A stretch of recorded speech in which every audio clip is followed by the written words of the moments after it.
Hello दोस्तों, नमस्कार। आपके अपने यूट्यूब चैनल चालिया स्मार्ट स्टडी में हार्दिक अभिनंदन व स्वागत। दोस्तों, जो होम गार्ड की तैयारी करने वाले हैं उन सभी दोस्तों के लिए बहुत अच्छी खबर निकल कर सामने आई है। तले गृह रक्षा राजस्थान जयपुर राजस्थान सरकार ने होम गार्ड भर्ती 2023 की विज्ञप्ति जारी कर दी है। इस भर्ती में कुल जो पद हैं वह 3,842 पद हैं और योग्यता 8वीं पास है। पूर्ण डिटेल में हम इस विज्ञप्ति में अध्ययन करेंगे और मुख्य बातें इस विज्ञप्ति में अध्ययन करेंगे। अगर ये आपको नोटिफिकेशन या PDF ये विज्ञप्ति चाहिए तो आप हमारे टेलीग्राम चैनल से जुड़ें, जो डिस्क्रिप्शन में लिंक दिया हुआ है। तो जुड़कर इस विज्ञप्ति को डाउनलोड कर आप अच्छी तरीके से इसका भी अध्ययन कर सकते हैं। तो होमगार्ड भर्ती के लिए क्या क्या योग्यताएं क्या क्या है इसके बारे में हम अभी जानते हैं। क्रमांक है ये 2022-23 654-702, दिनांक 9/1/2023 को ये नोटिफिकेशन जारी हुआ है। गृह रक्षा स्वयं सेवक नामक हेतु विज्ञप्ति, यानी होमगार्ड का गृह रक्षा स्वयं सेवक, इस जो हम होमगार्ड बोलते हैं इसका नाम है। विज्ञप्ति जारी कर दी गई है। राजस्थान गृह रक्षा अधिनियम 1963 की धारा 2 के अंतर्गत प्रदेश में गृह रक्षा का गठन वर्णित है, जिसके अधीन पारित नियमों के अंतर्गत नियम 3 में निहित प्रावधानों के अंतर्गत राजस्थान गृह रक्षा की विभिन्न जिला प्रशिक्षण केंद्र एवं सीमा गृह रक्षा दल की बटालियनों की कंपनियों में स्वयं सेवकों यानी 3,800 रिक्त पदों पर नामांकन के लिए योग्य अभ्यर्थियों के ऑनलाइन आवेदन पत्र लाइन एप्लीकेशन फॉर्म में आमंत्रित किए जाते हैं। यानी कितने पदों पर है ये? तो 3,842 रिक्त पदों पर यह भर्ती जारी की गई है। यह आवेदन पत्र इस विज्ञप्ति की विभागीय वेबसाइट तथा समाचार पत्रों में प्रकाशित होने के बाद दिनांक 12/1/2023 मध्यरात्रि से भरे जाना शुरू होकर 11/2/2023 तक भरे जा सकते हैं। यानी 12 जनवरी से 12 जनवरी 2023 को इसके आवेदन बढ़ने प्रारंभ होंगे और अंतिम तिथि है वो 11/2/2023 तक भरे जाएंगे।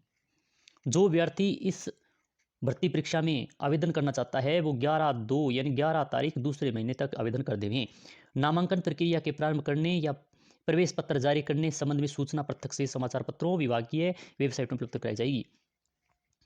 नामांकन प्रक्रिया के दौरान राज्य सरकार द्वारा जारी किए जाने वाले आदेश, परिपत्र या नियमों में किसी प्रकार का संशोधन तत्संभव प्रभावी रहेगा। यानी इसमें कुछ पदों में बढ़ोतरी, परीक्षा संबंधी पदों में बढ़ोतरी या कमी भी की जा सकती है। ये सभी नियम प्रभावी रूप से रहेंगे, लागू रहेंगे, संशोधन हो सकता है।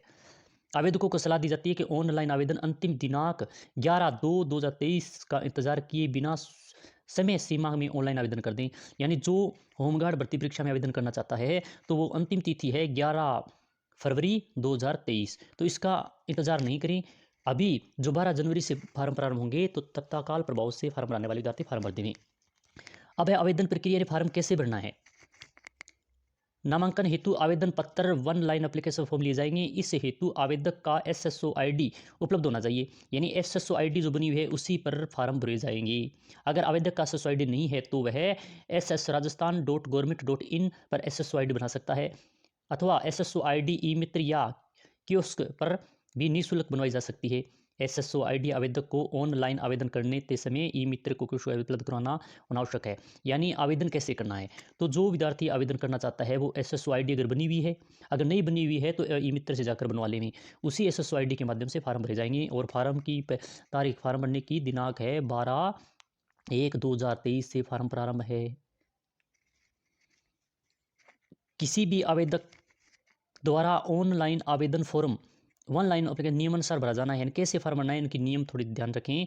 स्वयं के स्तर पर अभ्यर्थी अपने स्वयं स्तर पर अथवा अन्य एजेंसी, साइबर कैफे आदि के माध्यम से वेबसाइट recruitment2.rajasthan.government.in पर आवेदन कर सकता है। इस स्थिति में परीक्षा शुल्क नेट बैंकिंग या डेबिट या क्रेडिट कार्ड के माध्यम से जमा करवाना है।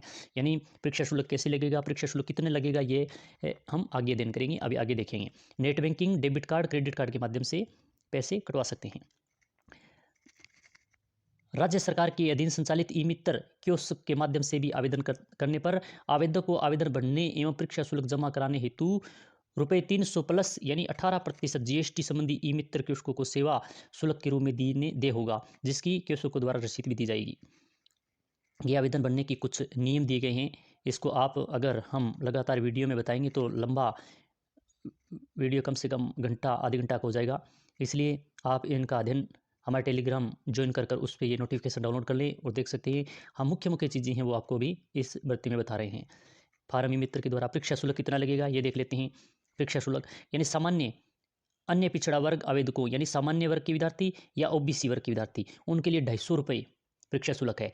अनुसूचित जाति यानी SC, अनुसूचित जनजाति यानी ST, EWS, MBC वर्ग के आवेदकों हेतु ₹200 परीक्षा शुल्क दे होगा। यानी सामान्य वर्ग OBC के लिए ₹250 लगेंगे और SC, ST, EWS, MBC आवेदकों के लिए ₹200 परीक्षा शुल्क लगेंगे। शारीरिक दक्षता परीक्षा प्रवेश पत्र। शारीरिक दक्षता क्या होगी, प्रवेश पत्र कैसे प्राप्त होगा हम देख लेते हैं। विभाग द्वारा शारीरिक दक्षता परीक्षा के लिए प्रवेश पत्र ऑनलाइन ही जारी किए जाएंगे। डाक द्वारा कोई भी प्रवेश पत्र नहीं भेजा जाएगा। प्रवेश पत्र वेबसाइट पर उपलब्ध कराने की सूचना वेबसाइट पर प्रकाशित की जाएगी। अभ्यर्थी अपना प्रवेश पत्र वेबसाइट पर SSO ID से लॉगिन इन के पश्चात रिक्रूटमेंट पोर्टल से प्राप्त या डाउनलोड कर सकते हैं।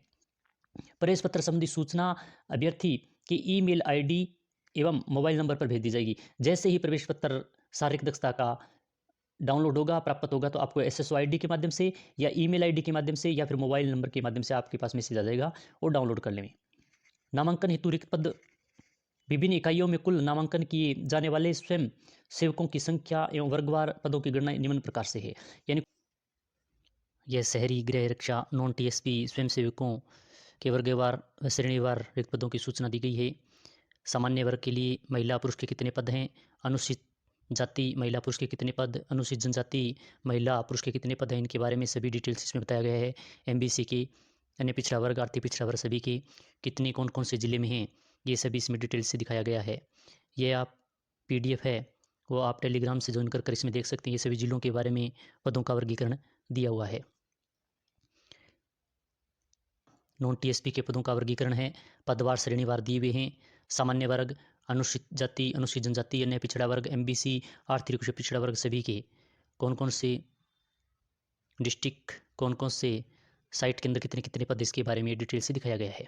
यह PDF आपको टेलीग्राम पर मिलेगी, इसे डाउनलोड कर अवश्य इन पदों का वर्गीकरण देख सकते हैं। ये TSP क्षेत्र के लिए, शहरी गृह जनजाति TSP क्षेत्रों के लिए पदों का वर्गीकरण है। बांसवाड़ा, डूंगरपुर, प्रतापगढ़, उदयपुर, सिरोही, पाली, राजसमंद और चित्तौड़गढ़, यह जिले जो शहरी क्षेत्र के जनजाति TSP क्षेत्र के अंदर हैं। सामान्य महिला पुरुष, अनुसूचित जाति महिला पुरुष, अनुसूचित जनजाति महिला पुरुष के पदों का वर्गीकरण दिया हुआ है। पदों के वर्गीकरण के बाद में नामांकन हेतु परीक्षा के अंदर गृह रक्षा एवं स्वयंसेवकों नामांकन हेतु चयन प्रक्रिया अप्रैल 2023 के प्रथम सप्ताह में आयोजित की जाएगी।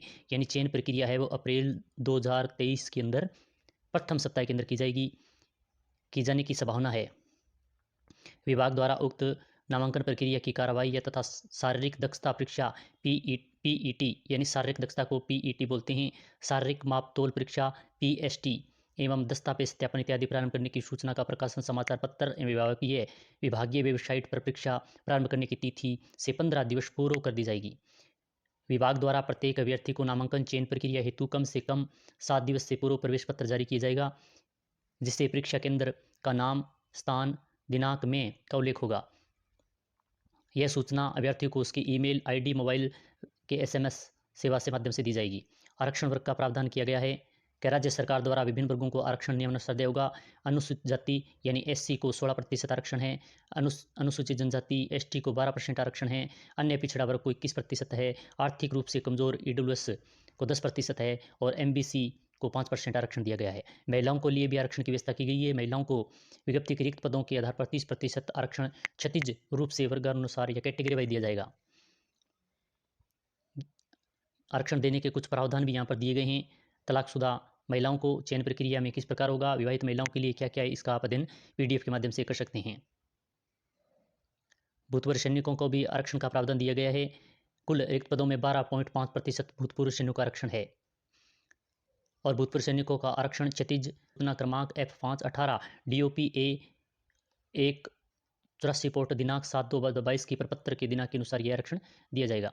विभाग की कार्रवाई के अनुसार ये डिटेल्स से आप इनका अध्ययन कर सकते हैं। हम कुछ महत्वपूर्ण चीज़ों का ही यहाँ पर इस विज्ञप्ति में अध्ययन कर रहे हैं।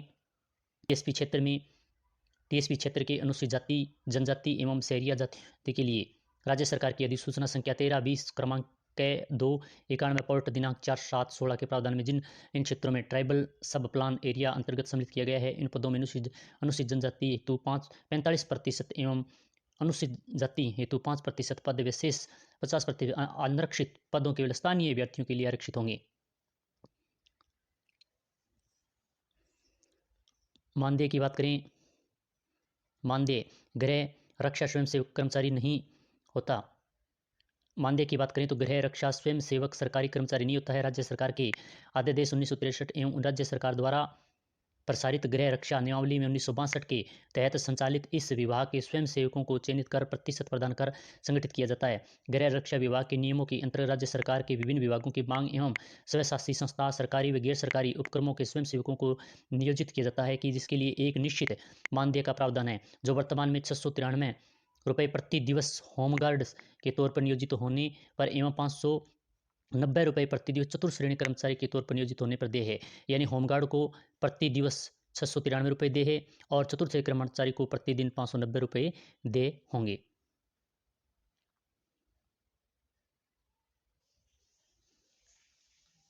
राज्य सरकार को प्रसारित होमगार्ड नियमावली 1962 में नियम 8 के अनुसार चयनित एवं स्वयं सेवकों को मात्र 5 वर्ष के लिए सदस्यता प्रदान की जाएगी एवं 5 वर्ष की अवधि के बाद पुनर्नामांकन किया जाएगा। यानी यह 5 वर्ष के लिए ले जाएंगे, मगर ऐसा नहीं है कि हटा दिए जाएंगे, 5 वर्ष के बाद में पुनर्नामांकन इनका कर लिया जाएगा। पात्रता, योग्यता व छूट अयोग्यता के बारे में, शहरी ग्रामीण गृह रक्षा के अभ्यर्थियों के लिए निम्नलिखित निवास संबंधी योग्यता हेतु जिस गृह रक्षा प्रशिक्षण केंद्र उपकेंद्र की रिक्तियों के विरुद्ध आवेदन किया गया है, उस जिले के निवास करने वाले तहसीलदार द्वारा जारी मूल निवास प्रमाण पत्र होना चाहिए। सीमा गृह रक्षा अभ्यर्थियों के लिए निवास योग्यता हेतु प्रमाण पत्र यानी योग्यता प्रमाण तहसीलदार द्वारा मूल निवास बना होना चाहिए, सीधी बात यही है। और सीमा गृह रक्षा के लिए गृह रक्षा दल कंपनी रिक्त विरुद्ध आवेदकों किया जाता है उस कंपनी मुख्यालय 25 किलोमीटर की परिधि वाले समस्त ग्राम पंचायत मुख्यालय अधीन राजस्व ग्राम निवास करने वाले तहसीलदार द्वारा जारी मूल निवास प्रमाण पत्र होना चाहिए। न्यूनतम योग्यता हमने सबसे पहले बता दिया था कि मान्यता प्राप्त स्कूल में न्यूनतम 8वीं कक्षा उत्तीर्ण होना चाहिए। शैक्षणिक योग्यता, आयु सीमा की बात करें तो राजस्थान होमगार्ड नियम 1962 नियम 9 के अनुसार आवेदकों की आयु 1/1/2023 को 18 वर्ष से कम एवं 35 वर्ष से अधिक नहीं होनी चाहिए, अर्थात आवेदक आवेदिका का जन्म 1/1/2005 के बाद तथा 1/1/1988 से पूर्व होना हो। आयु सीमा यानी 18 वर्ष से लेकर 35 वर्ष के बीच हो और शैक्षणिक योग्यता 8वीं पास होनी चाहिए इस पद के लिए। शारीरिक मापदंड, ऊंचाई, सीने व न्यूनतम मापतोल वजन का नियम अनिवार्य है। मापदंड सामान्य क्षेत्र 12 जिले की शहरिया के लिए ऊंचाई होनी चाहिए पुरुष के लिए 168 सेंटीमीटर, महिला के लिए 152 सेंटीमीटर और 12 क्षेत्रों के पुरुषों के लिए 160 सेंटीमीटर और महिला के लिए 145 सेंटीमीटर। सीना केवल पुरुषों के लिए, महिला के लिए लागू नहीं है। बिना फुलाई 81 सेंटीमीटर होना चाहिए, फुलाने पर 86 सेमी, कम से कम 5 सेमी फुलाव भी होना चाहिए पुरुषों के लिए। महिला के लिए सीना आवश्यक नहीं है। 12 जिले के पुरुषों के लिए बिना फुलाई 74 सेंटीमीटर और फुलाने पर 79 सेमी, कम से कम 5 फुलाव होना चाहिए, महिला के लिए लागू नहीं। वजन की बात करें तो पुरुषों के लिए लागू नहीं, वजन पुरुषों का कितना भी हो, मगर महिला 47.5 किलोग्राम होनी चाहिए। और 12 क्षेत्र वसैरिया के लिए लागू नहीं है वजन, और महिला के लिए 43 किलोग्राम होना चाहिए। निम्नलिखित इनमें छूट भी दी अनुसूचित जाति अनुसूचित जनजाति अभ्यर्थी उपयुक्त मापदंडों के में उपलब्ध नहीं हो पा रहे हो तो न्यूनतम लंबाई एवं सीने में न्यूनतम 5 सेंटीमीटर की छूट दी जा सकेगी, किंतु 5 सेंटीमीटर बिना फुलाई जाने वाली अनिवार्यता नहीं है। यानी 5 सेंटीमीटर की छूट SC ST के विद्यार्थियों के लिए 5 सेमी की छूट भी दे है। यानी बिना फुलाई 81 है तो SC ST वालों के लिए 5 कम हो गए तो यानी 76 सेमी होना चाहिए। और इसी प्रकार वजन लागू है ही नहीं, इसी प्रकार इसमें भी 74 में से 5 कम कर दें। चिकित्सीय मापदंड भी चिकित्सा मापदंड निम्नानुसार होने चाहिए। अभ्यर्थी के दोनों आंखों में 6/6 बिना चश्मे का होना अनिवार्य है। अभ्यर्थी मानसिक रूप से जागरूक, सुदृढ़, स्वस्थ व शारीरिक विकार दोष रोग मुक्त होना चाहिए। आप इन सभी का अध्ययन कर सकते हैं। नामांकन के लिए अयोग्यताएं: किसी भी ऐसे पुरुष या महिला जिसकी एक से अधिक जीवित पति के लिए पात्र माना नहीं जाएगा। शादीशुदा अभ्यर्थी नामांकन के लिए विवाह पंजीयन प्रमाण पत्र पेश करना अनिवार्य होगा। पंजीयन प्रमाण पत्र पेश नहीं होने के व्यक्ति को अयोग्य माना जाएगा। किसी भी विवाहित व्यक्ति को नामांकन के लिए पात्र नहीं माना जाएगा यदि उसने विवाह के समय दहेज लिया है। तो ये कुछ महत्वपूर्ण मापदंड व शर्तें हैं, इसका भी आप अच्छे तरीके से अध्ययन कर सकते हैं। चयन प्रक्रिया: नामांकन के लिए चयन प्रक्रिया देख लें। पंजीकरण एवं प्रमाण पत्रों की जाँच: नामांकन प्रक्रिया के लिए अभ्यर्थी आर्थिक परीक्षा स्थल पर निम्नलिखित मूल प्रमाण पत्र जो लागू हों एवं उनके स्वयं प्रमाणित सेल्फ स्टेटेड एक प्रतिलिपि निर्धारित दिनांक समय उपस्थित होंगे। शैक्षिक योग्यता प्रमाण पत्र: संबंधित जिले के मूल निवासी प्रमाण पत्र। आयु प्रमाण पत्र: शैक्षिक योग्यता प्रमाण पत्र की आयु अंकित नहीं हो। विशेष योग्यता संबंधी प्रमाण पत्र। जाति प्रमाण पत्र: अनुसूचित जाति, जनजाति, ओबीसी, एमबीसी, ईडब्ल्यूएस संबंधित प्रमाण पत्र समक्ष प्राधिकारी द्वारा जारी किया गया हो। जनजाति क्षेत्र टीएसपी शहरिया संबंधी प्रमाण पत्र जो लागू हों। महिला विधवा मामले में अपने पति की मृत्यु एवं विच्छिन्न विवाह के मामले में समकक्ष अधिकारी द्वारा भूतपूर्व सैनिक समक्ष में ये सभी पंजीकरण प्रमाण पत्रों की योग्यता के संबंधी दिया गया है। और प्रथम चरण शारीरिक दक्षता पीईटी ये दूसरा स्टेज है, यानी प्रथम चरण है। पंजीकरण में योग्यता पाए जाने वाले अभ्यर्थी यानी पंजीकरण जो करवा लिया उनमें जो डॉक्यूमेंट अच्छे से चेक होने के बाद में इनकी जो योग्यता पाई गई उनकी शारीरिक दक्षता में शामिल किया जाएगा। महिला अभ्यर्थियों को शारीरिक दक्षता सीमा के समय गर्भवती है तो उनकी सलाह दी जाती है कि वे इसमें भाग नहीं लेवें। यदि भाग लेती है तो उसकी स्वयं की जिम्मेदारी होगी। पृथक से शारीरिक दक्षता परीक्षा का कोई प्रावधान नहीं है, यानी डॉक्यूमेंट ये सभी अच्छी तरह से जांच होने के बाद में शारीरिक दक्षता प्रशिक्षण किया जाएगा। और पुरुष वर्ग दौड़ है 1000 मीटर, इनके अधिकतम अंक 15 हैं। 3 मिनट 30 सेकंड पर 15 अंक मिलेंगे। 3 मिनट 45 सेकंड पर 10 अंक मिलेंगे। 4 मिनट तक 5 अंक और 4 मिनट से अधिक 0 अंक। यानी पुरुष के लिए दौड़ है वो 1000 मीटर है, उसमें अधिकतम 15 अंक तक दे हैं।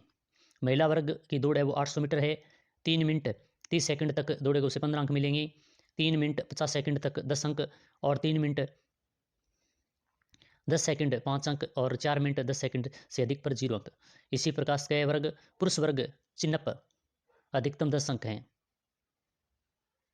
महिलाओं के लिए गोला फेंक 4 किलो का 16 फीट पर 10 अंक है। 15 फीट 7 अंक, 14 फीट पर 5 अंक मिलेंगे और 14 फीट से कम फेंकने पर 0 अंक। शारीरिक दक्षता परीक्षा दौरान हेतु केवल एक ही अवसर प्रदान किया जाएगा। शारीरिक दक्षता परीक्षण के लिए कोई अपील दायर करने का अवसर नहीं दिया होगा। ये शारीरिक अंक पर कुछ नियम दिए गए प्रतिस्पर्धा संबंधी का आप अध्ययन कर सकते हैं। और द्वितीय चरण की बात करें तो शारीरिक मापतोल का प्रशिक्षण द्वितीय होगा पीएसटी। गृह विभाग द्वारा नामांकन बोर्ड द्वारा अभ्यर्थियों का शारीरिक मापतोल प्रशिक्षण लिया जाएगा। नामांकन बोर्ड पीएसटी उपस्थित समस्त अभ्यर्थियों की योग्यता मापतोल का अवगत कराया जाएगा। ये संबंधी मापतोल संबंधी कुछ नियम दिशा निर्देश दिए गए हैं, इसका अध्ययन करें। शारीरिक मापतोल में अयोग्य अभ्यर्थी को निर्धारित फीस राशि 500 रुपये जमा करवाकर शारीरिक मापतोल प्रशिक्षण बोर्ड अध्यक्ष का एक बार अपील कर सकते हैं। तृतीय चरण की विशेष योग्यता की बात करें तो तृतीय चरण विशेष योग्यता में अधिकतम अंक 20 की होगी। अगर नेशनल क्रेडिट एनसीसी की हुई है तो ए प्रमाण पत्र है तो उसके 2 अंक मिलेंगे, बी है तो 4 और सी प्रमाण पत्र है तो 6, यानी अधिकतम 6 अंक तक मिलेंगे। इसी प्रकार अगर कंप्यूटर आरसीईटी या अन्य कंप्यूटर के जो डिप्लोमे इसमें किए हुए हैं अगर उनके पास हैं तो उनके लिए अधिकतम 4 अंक मिलेंगे। अगर electrician, feeder, plumber, welding, motor गाड़ी mechanic, diesel mechanic, corporator, painter, fire technology and institute safety, fireman आदि का अगर डिप्लोमा किसी के पास है तो उसके 3 अंक मिलेंगे। खेलों में प्रतिभागी होने का प्रमाण पत्र है तो अधिकतम 4 अंक मिलेंगे, जिनमें अंतर्राष्ट्रीय व राष्ट्रीय स्तर का है तो 4 अंक, राज्य स्तर की है तो उसके 2 अंक मिलेंगे। स्काउट का अगर प्रमाण पत्र है, अगर राष्ट्रपति पुरस्कार से है तो 4 अंक, राज्य पुरस्कार है तो 3 अंक, और तृतीय सोपान उत्तीर्ण प्रमाण पत्र है तो 2 अंक और अधिकतम 4 अंक तक मिलेंगे। हल्का या भारी मोटर वाहन चालक है, भारी मोटर वाहन के 4 अंक मिलेंगे, हल्का मोटर वाहन चालक के 2 अंक और अधिकतम 4 अंक मिलेंगे। तो ये प्रमाण पत्रों के अलग अलग अंक भी दिए गए हैं। इन सभी प्रमाण पत्रों के अधिकतम 20 अंक तक देय होंगे। और चतुर्थ अंतिम जो चरण होगा वह मौखिक व्यक्तित्व प्रशिक्षण होगा, जिसके 5 अंक मिलेंगे। नामांकन परीक्षा हेतु अंक गणना, परीक्षा के सभी चरणों में कुल 20 अंक होंगे, जिनकी गणना निम्नानुसार दी जाएगी। शारीरिक दक्षता परीक्षा के 25 अंक होंगे अधिकतम। विशेष योग्यता अगर है तो 20 अंक होंगे। मौखिक व्यक्तित्व प्रशिक्षण के 5 अंक, तो कुल अंक 50 अंक होंगे। चयन की प्रक्रिया देखें। नामांकन प्रक्रिया के अंतिम चरण में उपलब्ध अभ्यर्थी को उपयुक्त वर्णित शारीरिक दक्षता परीक्षा, विशेष योग्यता, मौखिक व्यक्तित्व प्रशिक्षण में अंक दिए जाएंगे तथा मेरिट योग्यता सूची तैयार की जाएगी। इस प्रकार तैयार योग्यता सूची रिक्तों के अनुरूप एवं राज्य सरकार के नियमों के अंतर्गत पद आरक्षण का प्रावधानों के अनुसार वर्गवार चयन सूची तैयार की जाएगी। चयन बोर्ड द्वारा मेरिट सूची तैयार करने के समय नामांकन प्राप्तों के मामले में अधिकतम आयु वाले अभ्यर्थियों को वरीयता दी जाएगी। इसी प्रकार प्राप्तांक व आयु समान होने पर शैक्षणिक योग्यता प्राप्त अभ्यर्थियों को वरीयता दी जाएगी। शैक्षिक योग्यता के समान होने पर विशेष योग्यता अंकों का आधार पर वरीयता दी जाएगी, यदि में अंग्रेजी वर्णमाला के अनुसार दी जाएगी। ये प्रक्रिया होगी किस प्रकार। इनका स्वास्थ्य संबंधी प्रमाण पत्र भी और प्रमाण पत्र एवं चरित्र प्रमाण पत्र सत्यापन, महत्वपूर्ण दिशा निर्देश, ये सभी महत्वपूर्ण हैं। इनका आप संपूर्ण PDF का अध्ययन करने के लिए हमारे टेलीग्राम से जुड़ें, उसमें PDF डाल दी जाएगी, जिससे आप अच्छी तरीके से अध्ययन कर सकते हैं।